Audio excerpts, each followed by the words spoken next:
If you're a Canadian senior or planning for retirement, you need to hear this. Major changes to CPP, OAS, and GIS have just been announced this June, and they're not just small technical updates. These changes affect how much you'll receive, who qualifies, and how payments are calculated going forward.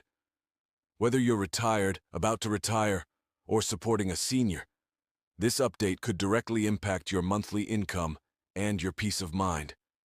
So stay tuned, because by the end of this video, you'll have a complete understanding of what's new, what it means for you, and what actions you should take right away.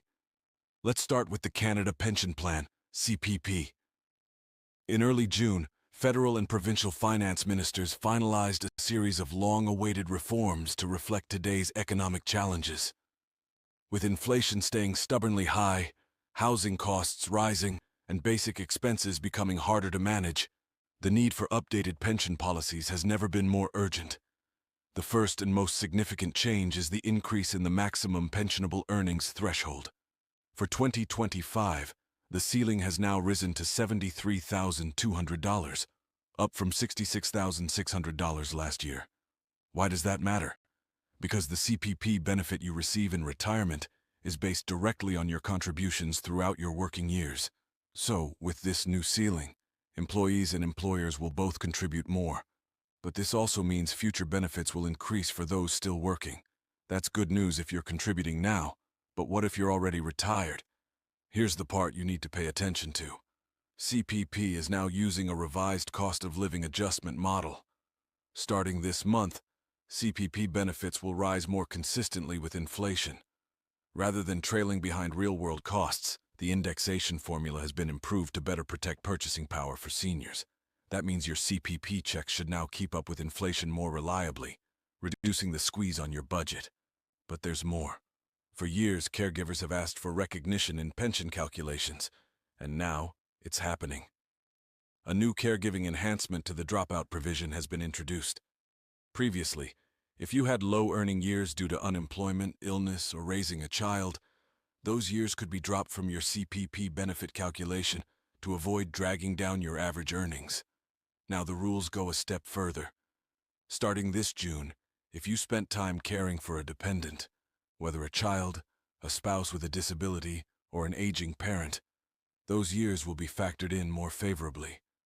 This is an important recognition of unpaid labor, often performed by women, that has gone unrecognized for far too long. As a result, many people who thought their CPP payments would be lower due to caregiving breaks may now see a boost. Next, let's turn to Old Age Security, OAS. Several reforms are already active as of June, and they impact eligibility, enrollment, and payment thresholds. One of the most welcomed changes is the increase to the OAS clawback threshold. Previously, if your net income exceeded approximately $90,997, your OAS payment would begin to be reduced. That threshold has now been raised to $96,000 for the 2025 tax year. This change allows more seniors to retain their full OAS benefits, even if they have moderate additional income. It's a shift toward recognizing that many retirees continue to work part-time, draw on investments, or rely on rental income, and they shouldn't be penalized so quickly for doing so. Another positive reform is automatic enrollment for eligible Canadians turning 65.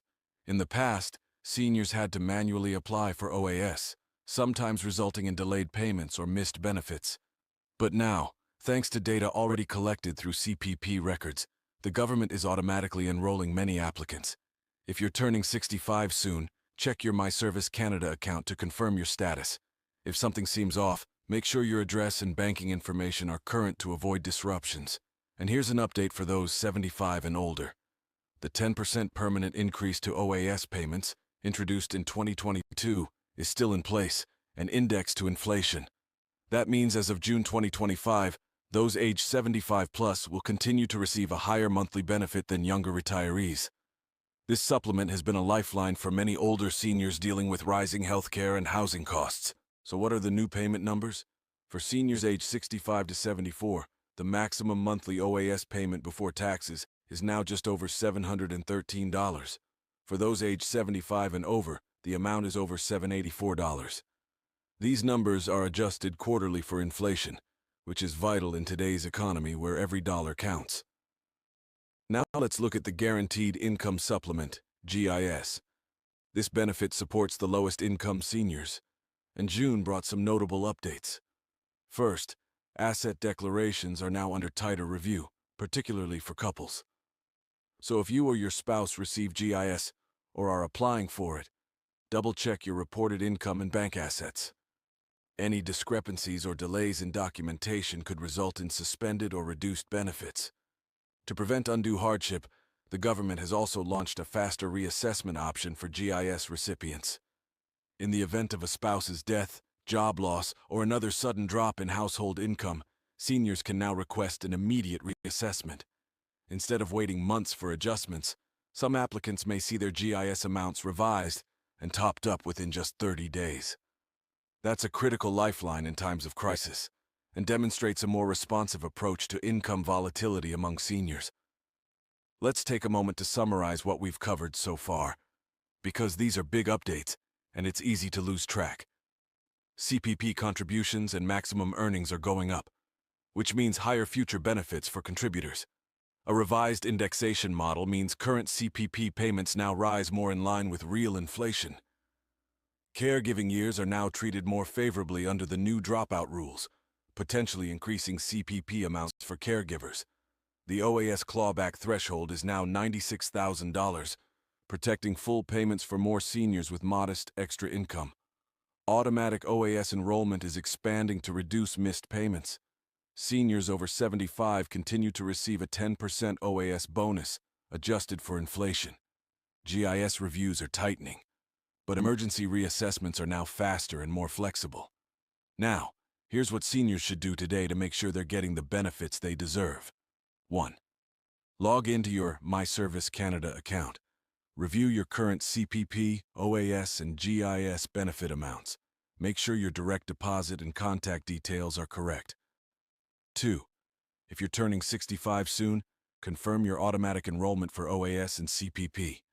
If you haven't received a notice, reach out to Service Canada. 3. Check your tax return. Know your income level and how it affects your OAS or GIS eligibility.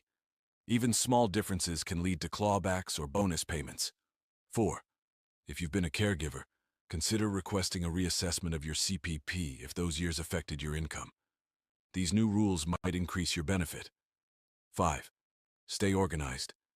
Keep records of caregiving, income fluctuations, and major life changes that could impact eligibility for GIS or CPP recalculations.